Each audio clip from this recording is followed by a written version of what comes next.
इसका उत्तर वो ये देंगे कि फिलोसफी पढ़ने वाले फिलोसफर ही क्यों नहीं बन जाते, आईएएस क्यों बनना चाहते हैं, हिस्ट्री वाले हिस्टोरियन क्यों नहीं बनते, खुदाई क्यों नहीं करते जगह जगह जाके।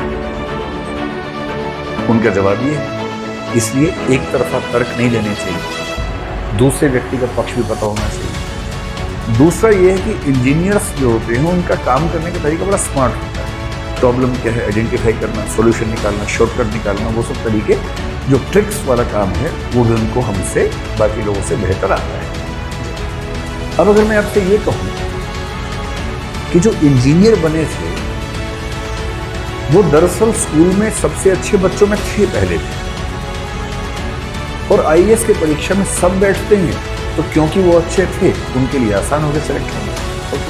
फिल्म्स में मशीन चेक करती है, उसको नहीं पता कि पेपर देने वाला इंजीनियर है या आर्ट्स वाला बच्चा है, उन्हें कैसे पता।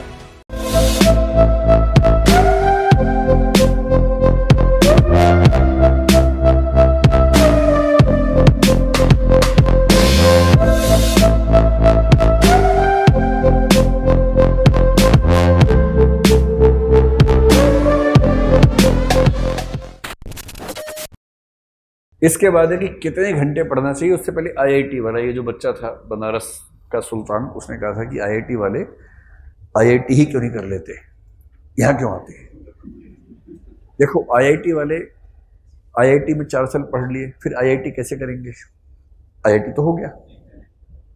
आपका कहने का मतलब है कि इंजीनियरिंग ही क्यों नहीं कर लेते,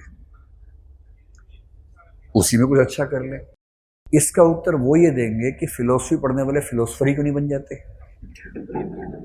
आईएएस क्यों बनना चाहते हैं, हिस्ट्री वाले हिस्टोरियन क्यों नहीं बनते, खुदाई क्यों नहीं करते जगह जगह जाके।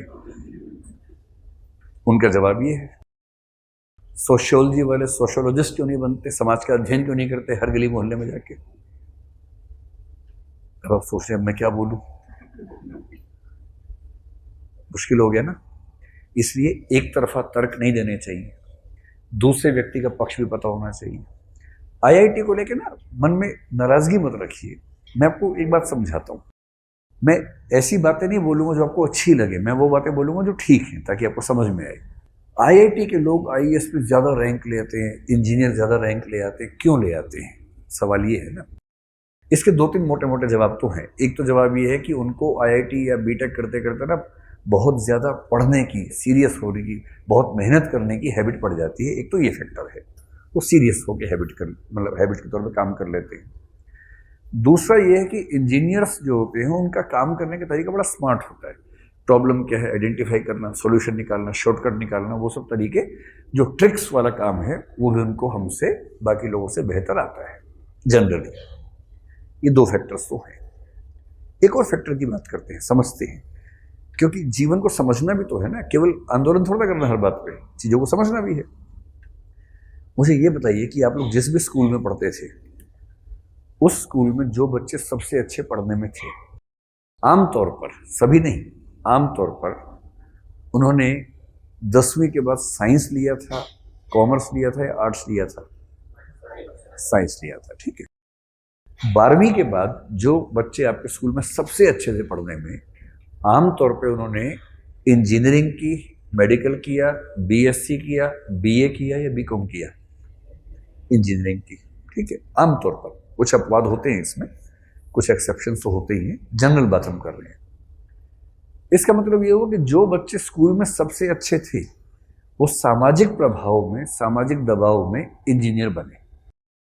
अच्छा, 12वीं क्लास के बाद बच्चे को कितना पता होता है कि मैं क्या बनूं, आपको भी नहीं पता था, उनको भी नहीं पता था।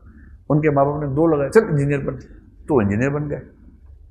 ऐसे ही तो हुआ होगा, उस उम्र में कहाँ कुछ पता होता है, वो बन गए इंजीनियर। इंजीनियर बनते बनते समझ में आया कि नहीं आईएएस बनना चाहिए, तो आईएएस सोच लिया उन लोगों ने। हमें बीए करते करते समझ में आया तो हमने बीए में सोच लिया, किसी ने बीकॉम में सोच लिया। ये तो सबकी चॉइस है, सब तो नागरिक हैं देश के, सबकी चॉइस है। अब अगर मैं आपसे ये कहूं कि जो इंजीनियर बने थे वो दरअसल स्कूल में सबसे अच्छे बच्चों में थे पहले भी, और आईएएस की परीक्षा में सब बैठते हैं तो क्योंकि वो अच्छे थे उनके लिए आसान हो गया सेलेक्ट होना। और कुछ लोग यहां तक कहते हैं कि दरअसल वो आईएएस ही बनना चाह रहे थे, बीच में गलती से इंजीनियर बन गए। वो तो वैसे ही पढ़ने में अच्छे थे। इससे ये निष्कर्ष निकाल लेना कि भारत सरकार और यूपीएससी इंजीनियर्स के पक्ष में खड़ी हो गई है, जल्दबाजी है। प्रीलिम्स में मशीन चेक करती है, उसको नहीं पता कि पेपर देने वाला इंजीनियर है या आर्ट्स वाला बच्चा है। उन्हें कैसे पता? मेंस की कॉपी में रोल नंबर हट जाता है जब चेक होता है, चेक करने वाले को एकदम नहीं पता कि कॉपी किसकी है, तो इंजीनियर्स को नंबर एक्स्ट्रा कैसे मिल जाएंगे उसमें? इंटरव्यू में 1% हो सकता है कि किसी किसी बोर्ड को इंजीनियर पसंद हो, तो ये भी हो सकता है किसी बोर्ड को ना पसंद हो। और इंजीनियर्स को लेकर मेरी सामान्य समझ है कि वो बोलने में आमतौर पे उतने अच्छे नहीं होते। मैं फिर अपवाद छोड़ के बोल रहा हूं, कुछ एक्सेप्शन हर जगह होती है, लेकिन क्योंकि जो इतने पढ़ाकू लोग होते हैं तो इस बात की संभावना है कि वो पढ़ाई में बहुत अच्छे हैं किंतु स्मार्ट स्किल्स में, बोलने में, क्लास में खड़े होकर शेर सुनाने में, क्लास में खड़े होकर सवाल पूछने में उतने अच्छे साबित ना हो। तो ऐसी तो कोई बात नहीं है। इसलिए इस बात को मन से निकाल दीजिए कि आईआईटी वाले क्या कर रहे हैं। फोकस कीजिए अपने ऊपर कि मैं क्या कर रहा हूं, और अगर आप पूरी ताकत लगाएंगे और आप में दम है तो काहे का आईआईटी, काहे का बीटेक, आप आगे निकल जाएंगे। कई लोग निकलते ही हैं ऐसे। टीना डाबी 4-5 साल पहले टॉपर बनी, वो तो डीयू से पॉलिटिकल साइंस की विद्यार्थी थी, कोई इंजीनियर नहीं थी। ऐसे कितने लोग टॉप करते हैं इसमें। तो हम क्यों दूसरों के बारे में इतना सोचे कि वो कौन है? खुद अपनी क्षमताओं पर ध्यान दीजिए ना, उससे काम करते हैं, आगे बढ़ेंगे।